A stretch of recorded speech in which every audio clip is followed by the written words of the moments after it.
เมืองท่องเที่ยวในประเทศต่างๆทั่วโลกล้วนมีจุดเด่นและความสวยงามที่น่าหลงใหลที่ต่างกันออกไปแต่ถ้าว่าในช่วงค่ำคืนหลายเมืองอาจจะเงียบสงัดผู้คนบางตาอย่างไรก็ตามเหตุการณ์นี้จะไม่เกิดกับ10เมืองที่อับดุลไททูบคัดสรรมานำเสนอกันครับเพราะว่ามีทั้งแสงสียามค่ำคืนผู้คนที่พลุกพล่านและเสียงดนตรีที่ดังไม่ขาดสายมาร่วมสัมผัสมนต์เสน่ห์แห่งเมืองที่คึกคักยามค่ำคืนกับ10เมืองทั่วโลกที่ไม่เคยหลับไหลไปพร้อมกันครับ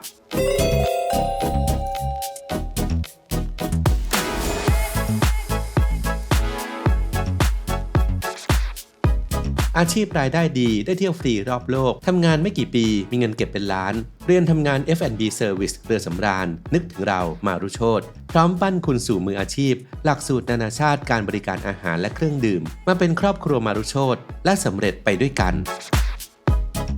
1. นิวยอร์กมหานครแห่งพหุวัฒนธรรม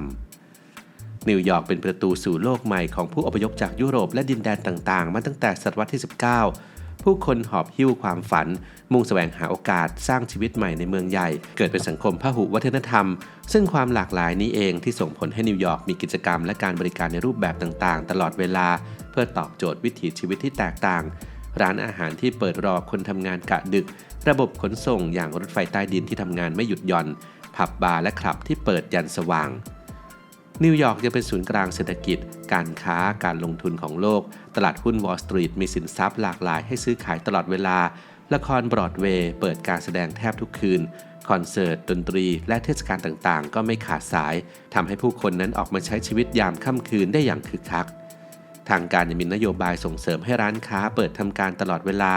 กฎหมายผังเมืองที่อนุญาตให้สร้างอาคารพาณิชย์ที่ผสมผสานร้านค้าและที่อยู่อาศัยไว้ด้วยกันไนฟ์ไลฟ์อันคึกคักช่วยดึงดูดนักท่องเที่ยวและคนหนุ่มสาวจากทั่วโลกให้มาทำงานและใช้ชีวิตที่นี่ทั้งหมดนี้ทำให้ที่นี่นั้นเป็นมหานครทั้งกลางวันและกลางคืน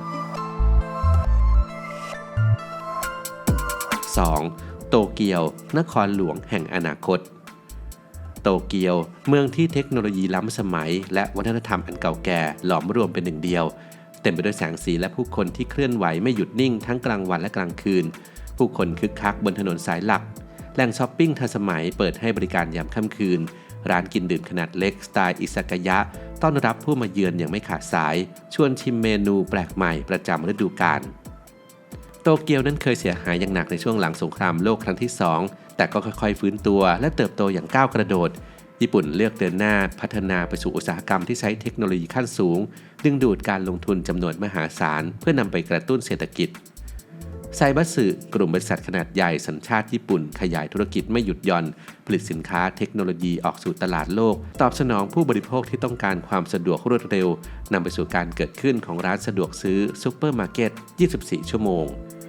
ด้วยพื้นที่อันจำกัดระบบขนส่งที่มีประสิทธิภาพและแรงงานที่มีวินัยทำให้โตเกียวนั้นสามารถหมุนเวียนทรัพยากรได้อย่างต่อเนื่องผู้คนใช้ชีวิตทำงานพบปะสังสรรค์กันได้ดึกดื่นค่อนคืน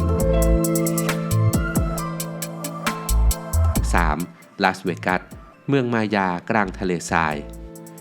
เมืองที่สร้างภาพลวงตาชวนหลงไหลได้ทุกค่ำคืนใครก็ตามที่มาเยือนเมืองนี้ต่างต้องตะลึงกับความอลังการที่วิจิตรการตาโรงแรมและคาสิโนหรูหราที่แข่งกันสร้างแลนด์มาร์คจำลองสุดยิ่งใหญ่ไม่ว่าจะเป็นหอไอเฟลเหมือนกับกรุงปารีสหรือแกรนด์แคนยอนในแอริโซนาเพื่อให้นักท่องเที่ยวนั้นรู้สึกเหมือนได้ไปเยือนสถานที่ต่างๆทั่วโลกได้ในคืนเดียวในอดีตลาสเวกัสเป็นเพียงทะเลทรายเวิ้งว้างแต่หลังจากสงครามโลกครั้งที่2สิ้นสุดลงทางการก็ออกใบอนุญาตให้มีการสร้างคาสิโนถูกกฎหมายได้นักลงทุนจากต่างถิ่นจึงหลั่งไหลเข้ามาลงทุนในธุรกิจโรงแรมและบ่อนการพนันขนาดใหญ่ดึงดูดนักเสี่ยงโชคจากทั่วสารทิศในช่วงยุค 50-70 นั้นอาชญากรรมและการค้าประเวณีเฟื่องฟูเกิดความรุนแรงและยาเสพติดระบาดทำให้ลาสเวกัสในขณะนั้นได้รับการขนานนามว่าเป็นซินซิตี้หรือเมืองบาป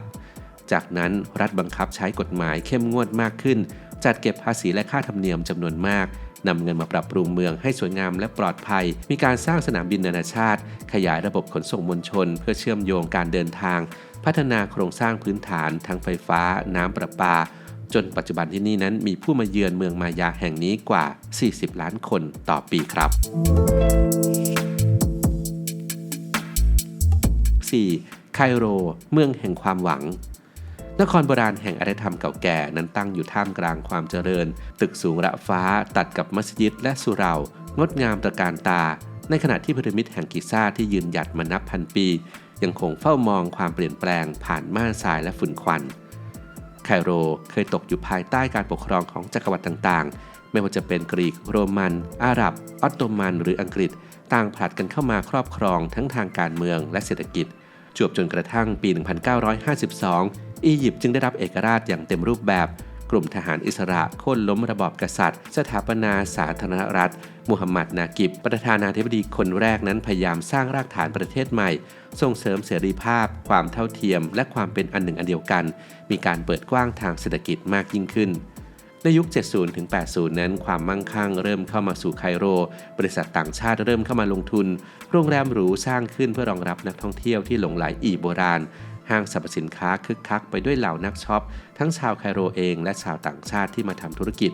แต่ว่าความเหลื่อมล้ำก็ยังคงเห็นได้ชัดชนชั้นแรงงานต้องดิ้นรนทำมาหากินย่านสลัมแออัดขยายใหญ่ขึ้นพลังของคนรุ่นใหม่ปะทุขึ้นเกิดการประท้วงทางการเมืองกระแสอาหรับสปริงผู้คนนั้นเรียกร้องประชาธิปไตยและเสรีภาพมากยิ่งขึ้นธุรกิจสตาร์ทอัพและบริษัทเทคโนโลยีเกิดขึ้นเพื่อสร้างสรรค์นวัตกรรมใหม่ๆปัจจุบันที่นี่คือเมืองที่ขับเคลื่อนด้วยพลังของคนหนุ่มสาวทำให้ไคโรนั้นเต็มเปี่ยมไปด้วยชีวิตชีวาและความหวัง 5. โบโนสไอเรสเมืองที่ขับเคลื่อนด้วยจังหวะแทงโก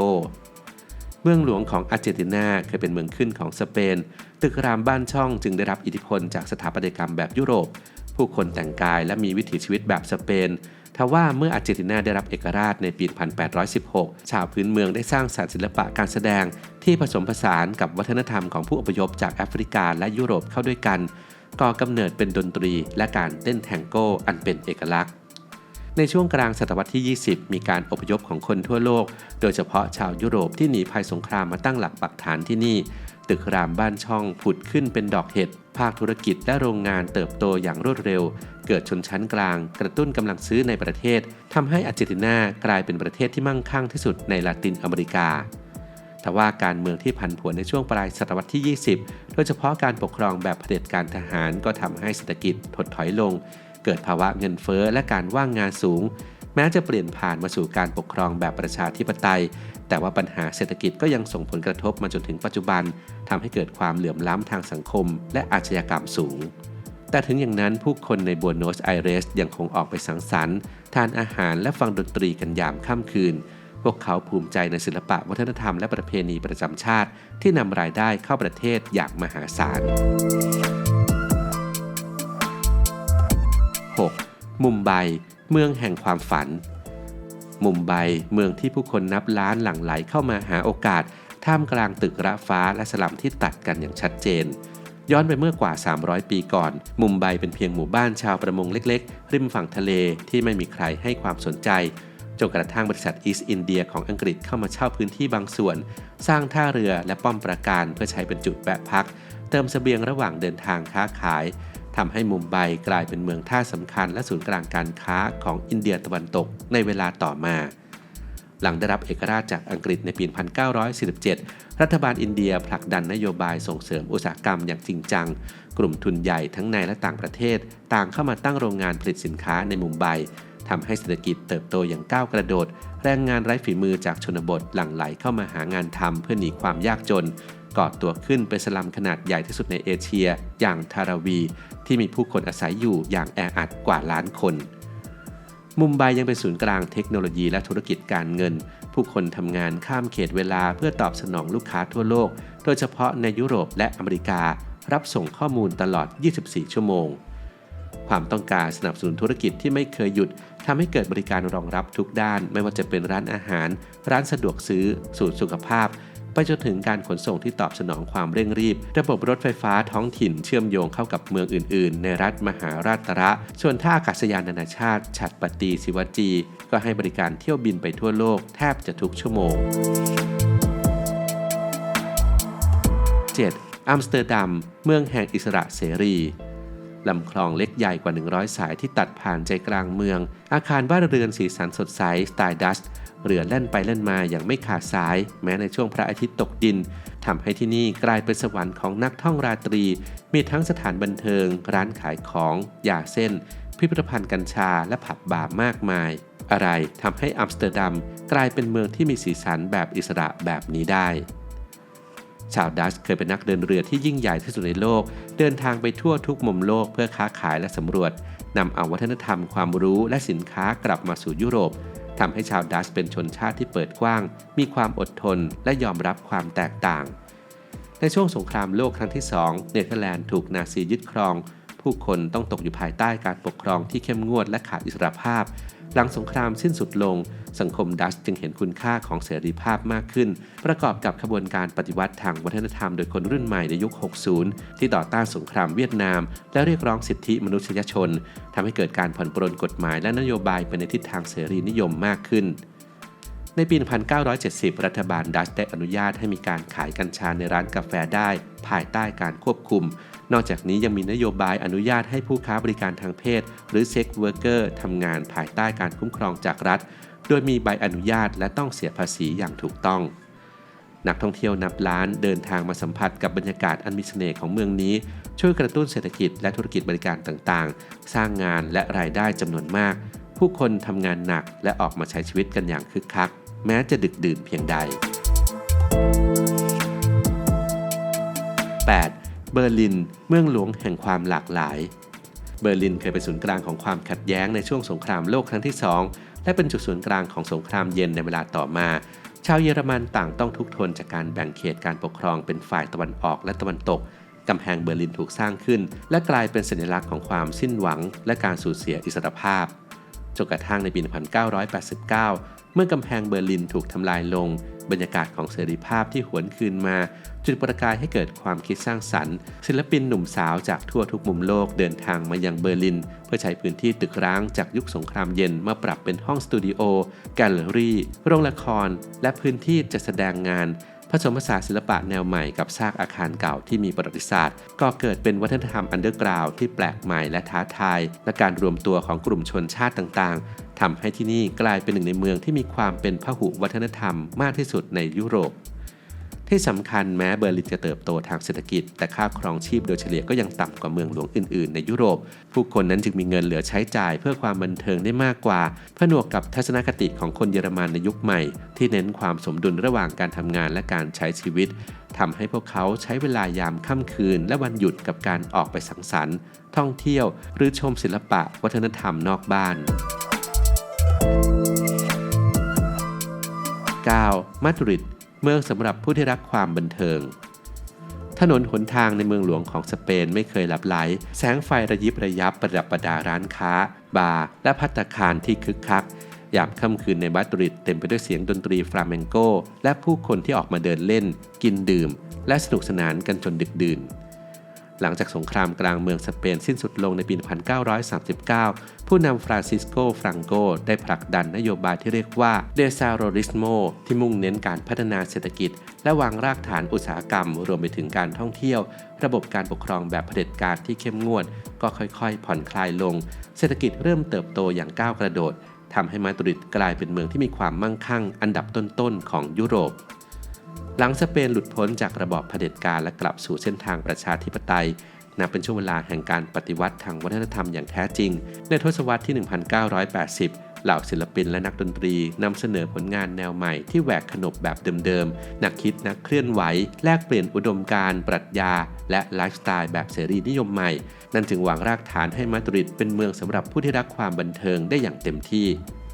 นอกจากนี้มาดริดยังได้เปรียบด้านทำเลที่ตั้งสะดวกในการเดินทางไปทั่วโลกมีสนามบินนานาชาติขนาดใหญ่ที่สุดแห่งหนึ่งในยุโรปจำนวนนักท่องเที่ยวที่เดินทางมาเยือนเติบโตสูงขึ้นทุกปีจนปัจจุบันมาดริดได้กลายเป็นเมืองสำหรับนักท่องราตรีไปแล้วอย่างสมบูรณ์และโดยพื้นฐานแล้วชาวสเปนนั้นให้ความสำคัญกับการใช้เวลาอยู่กับครอบครัวและสังคมหลายประเทศอาจเก็บความบันเทิงไว้เพียงช่วงสุดสัปดาห์แต่ที่นี่นั้นไม่ถือเป็นเรื่องผิดที่จะออกท่องราตรีทำกิจกรรมยามค่ำคืนแม้จะเป็นวันธรรมดาก็ตาม 10. ปักกิ่งเมืองหลวงแดนมังกรปักกิ่ง เมืองที่ผสมผสานความโบราณเก่าแก่และความทันสมัยอย่างลงตัวประตูเทียนอันเหมินสัญลักษณ์แห่งอำนาจของจักรพรรดิหลายร้อยปีตั้งตระหง่านอยู่ท่ามกลางตึกระฟ้ายามค่ำคืนผู้คนยังคงคึกคักออกมาใช้ชีวิตราวกับไม่เคยเหนื่อยล้าร้านอาหารเปิดจนดึกดื่นสะท้อนวัฒนธรรมของการกินของชาวปักกิ่งที่ชื่นชอบอาหารว่างยามวิกาลหรือเยเซียวในยุคแห่งการปฏิวัติวัฒนธรรมช่วงทศวรรษที่ 1960 ผู้คนนั้นไม่กล้าออกนอกบ้านในยามค่ำคืนเพราะกลัวจะถูกจับไปลงโทษทว่าหลังจากเปิดประเทศรับนโยบายปฏิรูปเศรษฐกิจในปี 1978 กลางคืนของปักกิ่งก็กลับมามีชีวิตอีกครั้งผู้คนได้รับการปลดปล่อยกล้าออกมาใช้ชีวิตและแสวงหาความสุขร้านอาหารริมทางบาร์คาราโอเกะผุดขึ้นราวกับดอกเห็ดรองรับกับกำลังซื้อที่พุ่งสูงขึ้นการเติบโตทางเศรษฐกิจอย่างรวดเร็วผนวกกับการผ่อนปรนกฎของรัฐทำให้บริษัทยักษ์ใหญ่และหน่วยงานราชการหลายแห่งเปิดให้บริการข้ามคืนเพื่อให้ทันต่อการแข่งขันคนทำงานเลิกงานดึกจึงหันไปใช้บริการหลังเที่ยงคืนเช่นร้านสะดวกซื้อร้านหนังสือฟิตเนสร้านเสริมความงามและศูนย์บริการสุขภาพต่างๆการใช้ชีวิตยามวิกาลกลายเป็นส่วนหนึ่งของสังคมไปโดยปริยายคนหนุ่มสาวจากทั่วประเทศต่างเดินทางเข้ามาทำงานในเมืองหลวงทำให้ปักกิ่งมีประชากรอาศัยอยู่มากกว่า20ล้านคนการเดินทางและการบริโภคจึงไม่ได้จำกัดเพียงช่วงกลางวันปักกิ่งยังเป็นเมืองที่มีเครือข่ายรถไฟฟ้ายาวที่สุดเป็นอันดับหนึ่งของโลกผู้คนมีไลฟ์สไตล์ที่หลากหลายธุรกิจต่างๆจึงปรับตัวให้สอดคล้องกับความต้องการเหล่านั้นอย่างไรก็ตามที่นี่มีทั้งมลพิษทางอากาศความแออัดของการจราจรและช่องว่างระหว่างคนรวยและคนจนที่สูงขึ้นพร้อมๆกับการเป็นแม่เหล็กดึงดูดผู้คนจากทั่วประเทศและทั่วโลกให้มาเยือนเมืองหลวงแดนมังกรแห่งนี้